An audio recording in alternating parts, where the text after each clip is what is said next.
This project is about building an electric go-kart from design to assembly and full welding.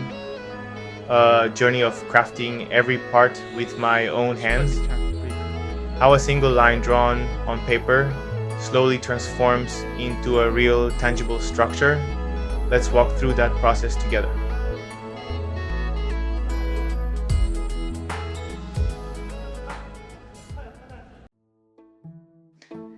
Everything starts with design. When designing this go-kart, the biggest challenge was balancing strength and weight. A lighter frame gives better speed, but losing rigidity would mean losing control. Making the frame shorter would improve agility, but it would sacrifice high speed stability. Every dimension, every angle, it all directly impacts how the kart will perform on the track. I kept refining the design, stripping away unnecessary mass, and reinforcing key areas to maintain structural integrity. Every cut line, every bend was thought through carefully, anticipating how it would be manufactured and assembled later. Designing wasn't just about imagining shapes, it was about making something that could survive in the real world. The parts were ready, prepared according to the design. Now it was time to move from lines on a screen to a real three-dimensional structure.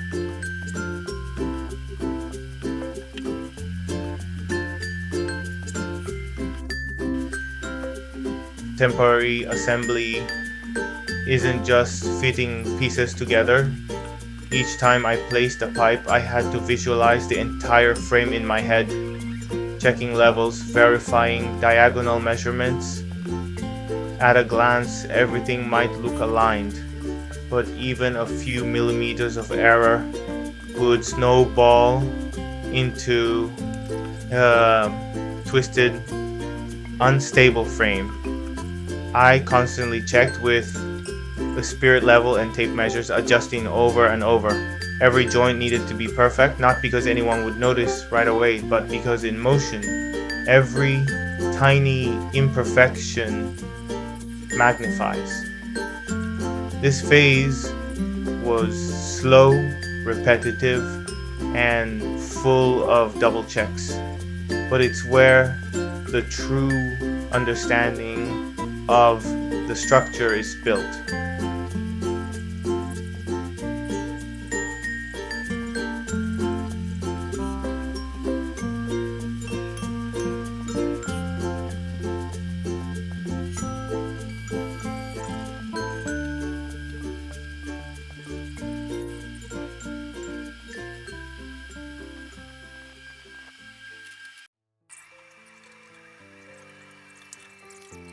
Once the pieces were in place, it was time for tack welding. Tack welding might look light and simple, but it's actually one of the most critical steps. Each tack weld locks part of the frame in place. One wrong weld, one misaligned point, and the entire frame could be compromised. I tacked symmetrically. If I welded the left side, I immediately tacked the right. Front, then back, side, then side. Always checking levels, always measuring diagonals after every few tacks. Patience was key. There was no rushing here. Every small move was deliberate.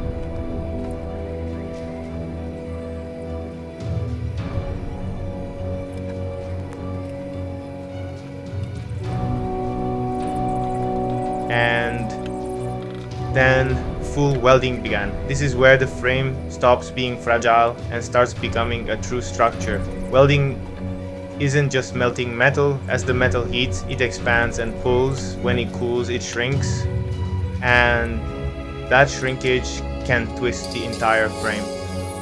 Welding must be balanced, left and right, front and back, top and bottom. If I welded too much on one side, the frame would warp like a ribbon under heat. So I moved carefully, welding small sections, constantly switching sides. Every bead of weld demanded total concentration. Even the slightest tremor in my hand could leave a scar that compromised strength.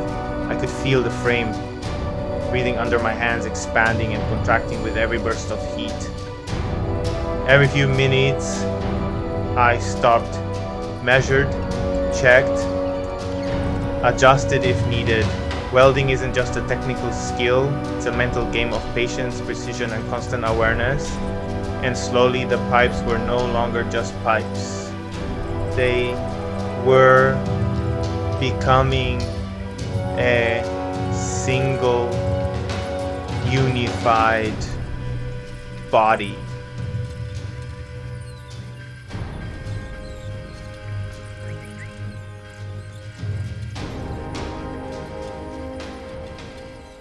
And so the frame was complete. What started as lines on a piece of paper had been hammered, welded, and shaped into something real, something that could hold the weight, endure forces, and move. There were no wheels yet, no steering, no power, but every journey begins with a strong foundation. In the next part, I'll start bringing this frame to life by assembling the steering wheel and wheels and giving it its first breath of motion. If you enjoyed this video or found some inspiration through the process, please consider subscribing and liking the video. It would truly mean a lot. I'll continue to share the journey of building with my own hands, the stories behind the craftsmanship, and the challenges faced along the way. I hope you'll stay with me for what's coming next.